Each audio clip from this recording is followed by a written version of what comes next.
welcome to the Election Show. I'm your host, Dr. Christina Greer. I'm an associate professor of political science at Fordham University and the co-host of the FAQ NYC podcast. Joining me today, as always, via Zoom, is Matt McDermott, communication strategist and vice president of Whitman Insight Strategies. And also with me today is political analyst and political scientist at Columbia University, Lincoln Mitchell. Good morning, gentlemen. How are you? Great to be with you again. Made it through another week. We live to fight another day. So here we are. We're less than 2 weeks away from the close of the election, right? Since so many people across the country have taken the opportunity to early vote if it's available for them in their states. So we're about 12 days away, and we're live streaming this Friday, 10 days away from airing on MNN on Sunday, 9 days if you're watching on Free Speech TV. So here's what's wild about the situation. No matter when or where you're watching this, there are only 2 more shows before Election Day, and we're getting really close. So last night, we had our second and final presidential debate between President Donald Trump and the former Vice President Joe Biden in Nashville, Tennessee, 90 minutes. Matt, I'll start with you. How would you rank? Let's start with, how did Joe Biden do? We're hearing, some people are giving mixed messages. He wasn't high energy enough. He didn't go and sort of make as many, home runs as they wanted him to as this final push. How do you think the vice president did last night? I think Joe Biden did exactly what he needed to do in the remaining days of this race to maintain his lead nationally. I think, to your point, it's always, frankly, a bit amusing to hear these critiques of Joe Biden that, he's not high energy enough. He's not boisterous enough. He's not offensive enough. He's not, loud and aggressive enough. The irony is those are all traits of Donald Trump that no one enjoys. We've had to endure years of a president who fits the mold of that character, and we don't like it. We don't want it anymore on our TV screens every night. And so this calm, collected, rational, thoughtful, honest, caring, transparent character of Joe Biden is someone that most Americans are looking for. And I think you can see the results of that in the polling that was done after the debate. Once again, Joe Biden won that debate in every poll that was conducted, similar to the win he had in the first debate and similar to the win that Kamala Harris had in the vice presidential debate against Mike Pence 2 weeks ago. And so what you're seeing here is a pretty clear picture. Joe Biden has won both of these debates. He did what he needed to make his message clear to voters. It's clearly in stark contrast to the message that Donald Trump has been communicating to the American people. And we'll see over the remaining week if Donald Trump is able to really dig himself out of this hole he's gotten into, wherein heading into the final week of the campaign, Joe Biden maintains his large lead nationally, and he maintains a lead in every swing state that matters. Mm-hmm. Lincoln, how do you think Joe Biden did last night? Biden did fine. Biden's goal last night was that by Sunday of this weekend, we're not talking about the debate, and we won't be talking about the debate. He didn't deliver, that knockout blow, that great one-liner, but he didn't have to, and he wasn't expected to. The contrast between their styles was very important. Notably, the mute button, which you didn't see it being used, but it was used. I found that troubling because once again, the media was being complicit in concealing the degree of Trump's mental incapacity from the American people. So Trump actually, Biden did what Biden always does. He does what he needs to do. He made his points. He seemed presidential. He seemed rational. He seemed calm. We've heard nothing from Trump or his people in recent weeks about Biden being senile or too old. And that has a lot to do with his debate performances. You saw a guy on the stage last night who was old, right? This is not a spring chicken. He's got gray hair. He moves slowly at times, but clearly is not out of it, clearly is not senile, and clearly is up to the job. So from that perspective, it was a successful night for Biden. And Trump, it's the best night for Trump, which is the tallest building in Topeka, but he didn't do what he needed to do. He didn't move the needle enough. Well, I will say, there may not have been, some one-liner that people are talking about, but I will say that there were a few lines that Joe Biden delivered that really resonated with me and stuck with me. When he opened up his debate performance by saying, anyone who has 200,000 Americans who have died on their watch doesn't deserve to be the president of the United States. When he also said, talking about Donald Trump's interview with Bob Woodward, and knowing the severity of the coronavirus. And he's like, the American people wouldn't have panicked. You panicked. I thought that that was really important. I also thought that Donald Trump mocking him for speaking into the camera and having, as Matt alluded to, a compassion with American families and American teachers really showed this lack of empathy that's just been on display for 4 years. And I'm curious, for those people who tune in, oftentimes they're just calcified in their own opinions of who they want to vote for. I mean, I don't think that any undecideds are really still trying to figure out what type of leadership they want. But I did think that Joe Biden, sort of held the course. But I agree with you, Lincoln. The fact that Donald Trump wasn't erratic and, sort of mimicking his debate performance from 2 weeks ago, I think that did help him. The fact that the mute button sort of showed him to be a little more presidential or professional than he actually is. So I'll shift to that. How do you think the president did last night, especially compared to his first debate performance? Lincoln? Compared to his first debate, I mean, the first debate was one of the most strange moments in, frankly, American political history. 45 minutes of this man raving, interrupting, blurting things out, and the mute button helped that. Trump's performance last night reminded me a little bit of Mike Pence's in the vice presidential debate. Pence was better, but what we saw from Trump was an ability to just say things, look in the camera, say things directly that were either strange or not true, right? In a debate on national television, he said, with the possible exception of Abraham Lincoln, no one has been better for African Americans than I have, with the possible exception of Abraham Lincoln. That's not a fib. That is a lie on an absolutely grand and bizarre scale from a president who 2 weeks ago on the debate stage looked in the camera and told white supremacist organizations to stand by. So a white supremacist president at the head of the most racist administration in modern history saying he's done more. So the ability to lie was extraordinary.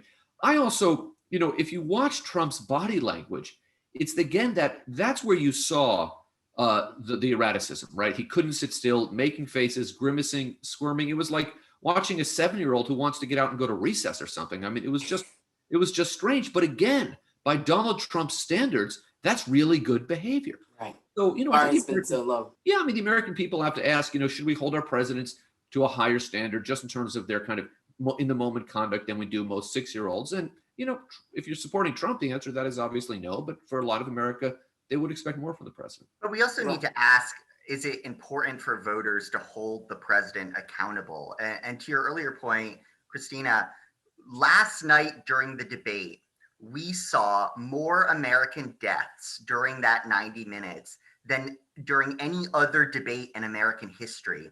Yesterday, on the same day as the debate, over 70,000 Americans contracted the coronavirus. And we had a president of the United States standing on a debate stage saying that we turned the corner and cases were going down.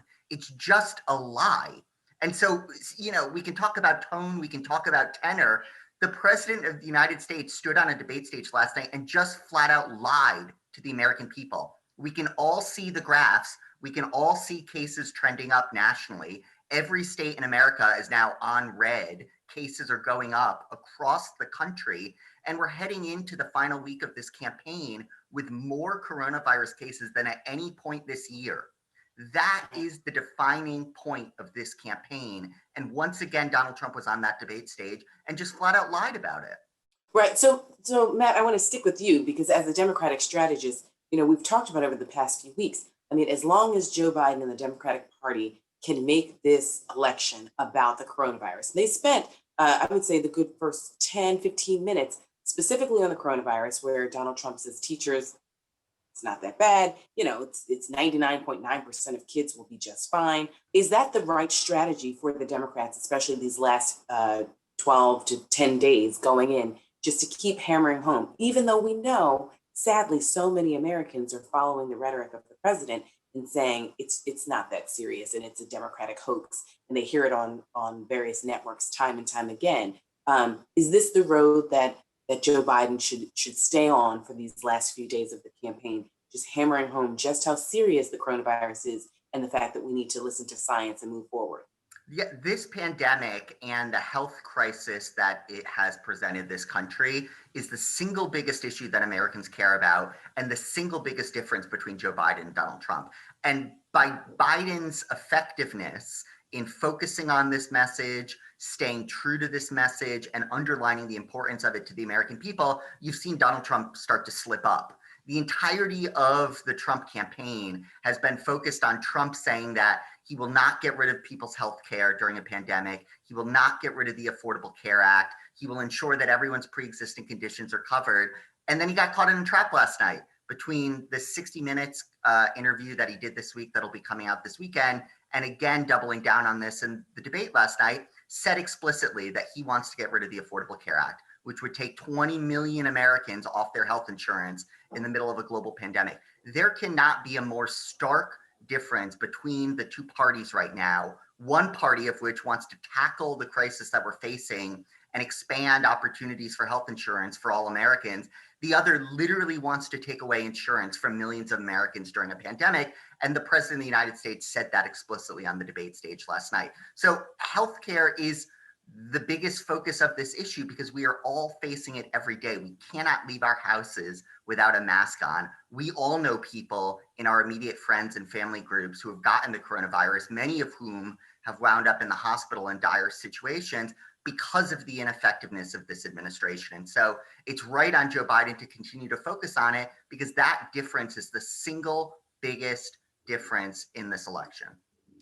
And Lincoln, as Matt is laid out, I mean, not only is the pandemic that we have to worry about and the health and safety of our loved ones, but it's also an economic issue since so many people have had to spend so much time in hospitals. And we know that one of the number one causes of bankruptcy for so many American families is just one bad illness and a series of hospital bills. So if Joe Biden goes down this road, and if you agree with Matt and myself that that is the best strategy for him, who does he need to still convince that this is real?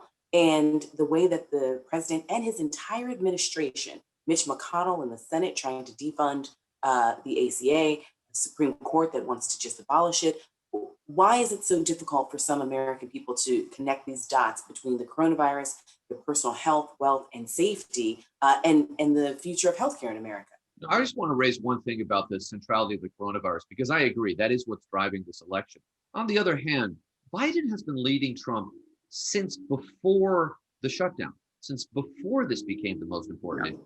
So that's, to me, speaks to a strength of Biden's political strength that is very real.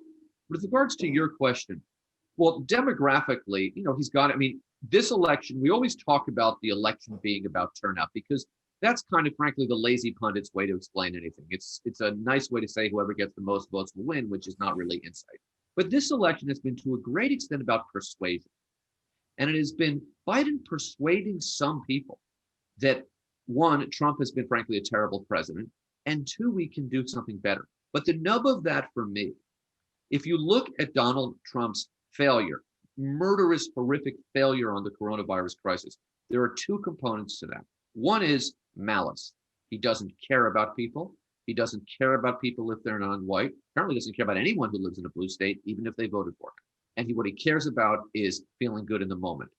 But the other side of it is an abject failure of governance. If you listen to his responses last night to any questions, it was always, I did this, I said that, I felt this happened to me, it's unfair. Whereas Biden's was, here's a plan, here's a proposal, here's an idea. That's what governance is. And the people who can still be persuaded here, the people who were persuaded early, suburban white women, soft Republican, older white people, right? All of those seniors who are looking around and saying, this failure of governance is killing me and I can't see my grandkids. So those are the people who Biden has persuaded. He needs to solidify that. Frankly, he has solidified that. But one of the themes here that I would stress is that this guy, Trump, has failed. He hasn't governed. And Biden, 47 years, a long time to be in government. That maybe people would prefer somebody a little more of an outsider.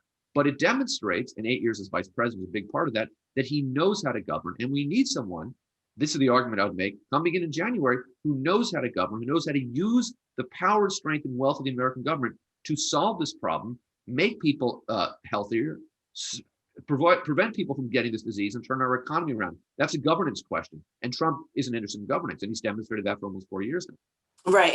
And Lincoln, I want to stick with you because, we know that so many Americans just stay in their echo chambers, right? Whether it's on social media or whether it's from cable news. They think that some people think that the president is doing an absolutely fantastic job, whereas others think that it's abysmal and, as you've said, murderous.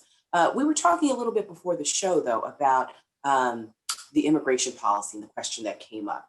And when the president was asked about not just children in cages, which he completely put on the Obama administration, but the 545 children who've been separated from their parents and possibly will never be reunited at all because they were too young to know anything about their parents. And the president essentially made the argument that they're fine and we're treating them very well.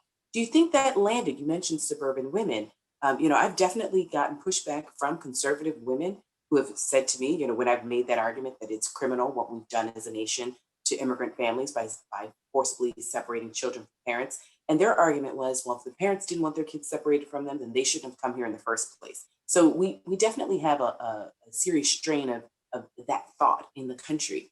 Do you think that the president's response last night, and if the Democratic Party, pushes that out there to make that a real key element in the last few days, do you think that will really harm the president, or is it just another insult in a long list of insults that the president has done to not just the American people, but undocumented immigrants as well? Well, I would maybe answer that in two ways. The issue itself, the taking children away from their parents and putting them in cages, that just pushes people back into their corners, right? The conservatives say, for the reasons you've outlined, it's okay, and the opponents of Donald Trump say, or the critics of Donald Trump say, no, it's not okay.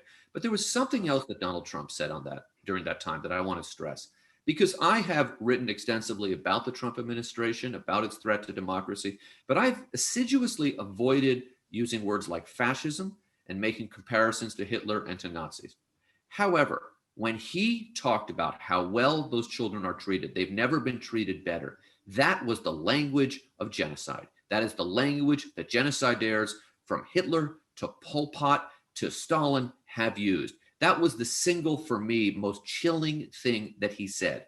That is one step away from, oh, those people were happy as slaves because the white people gave them food, or don't worry about those Jews, they'll be fine in those camps, they're better off there because they're eating better. That was a horrific lie that goes to the absolute core of the psychological core of the mentality of the person who is willing to commit genocide. And I really don't say that lightly. And I'm not saying Trump is committing genocide, but that theme was there, and that was terrifying. And do we want someone leading this country who is capable not only of thinking like that, but articulating that because he knows that a good part of his base wants to hear it? I thought it was the most morally disgusting thing I've heard from a president in my lifetime. And I lived through Reagan and I lived through George W. Bush. Matt, as a Democratic strategist, did you want to comment on that point about the children being separated in cages, or other chilling moments for you in the debate? For sure. Yeah. And I think you both hit on an important point, which is just the disparity between not only these two candidates, but the two parties we have in our country right now, and just the chasm that exists between a party that is empathetic, caring, compassionate, wants to do right by the American people, and another party under Donald Trump who has just thrown away any care for the average person and the difficulties and the challenges that they're going through, whether they're American citizens or not. That has been a defining trait of these 4 years under Donald Trump, is a Republican Party that just doesn't care about everyday people, whether it comes to healthcare, whether it comes to immigration, whether it comes to education, whether it comes to the economic inequality that exists in this country. Again and again, we've seen a Republican Party under Donald Trump that just does not have empathy and compassion for the everyday people. And I think the good news is people are responding to that, right? I think our concern as Democrats for a long time has been, by hitting people over the head with that lack of empathy for so many years, it can lead to apathy. It can lead people to turn off, to become uninterested, to become unmotivated. And I think luckily we've seen a real groundswell against this type of behavior from the very beginning of the Trump administration, and it's continued on through this election. I think we're all thrilled to see how many millions of Americans have turned out to vote already. We're up over 50 million people now who have participated in this election. That number will continue to rise exponentially through election day. And I think we're set to see the largest turnout in American history for an election. And so to have that type of groundswell reaction to what people have been seeing in this White House, I think it's the surest way to clean our system of what's been happening. And I hope after this election, judging by the outcome that's potentially likely, we will see a continuation of that grassroots pushing back against that type of just lack of empathy that exists over the past few years. Well, for our viewers, I hope that they recognize, for our New York City viewers, that our early voting starts October 24th. And so hopefully they'll be able to take advantage of early voting. We've seen it from so many states across the country, and now we'll have the opportunity to do so. Matt, I want to just stick with you before I go back to Lincoln, because we've talked about this coattails argument, and as a Democratic strategist, as we keep getting closer and closer to the close of election day, and you all know, I don't believe the polls as much as my colleagues here, because I do think that people lie. I do think that white Americans will lie, some, not all, about voting for Donald Trump, even though they'll say that they won't, just because he may not be popular in their social circles, but they feel either economically or even policy-wise that they agree with him. So I'm cautiously optimistic. But where I actually am pretty optimistic, though, Matt, is on the lower level tickets. I mean, these Senate races are actually making me feel quite inspired. Georgia looks good. South Carolina looks good. I would like, the percentages to be beyond the margin of error, more than say 3%. But how are you now feeling about some of the down ballot races, explicitly the Senate races that we're looking at? So any election cycle, what you're looking for as a political party is how expansive can your map be?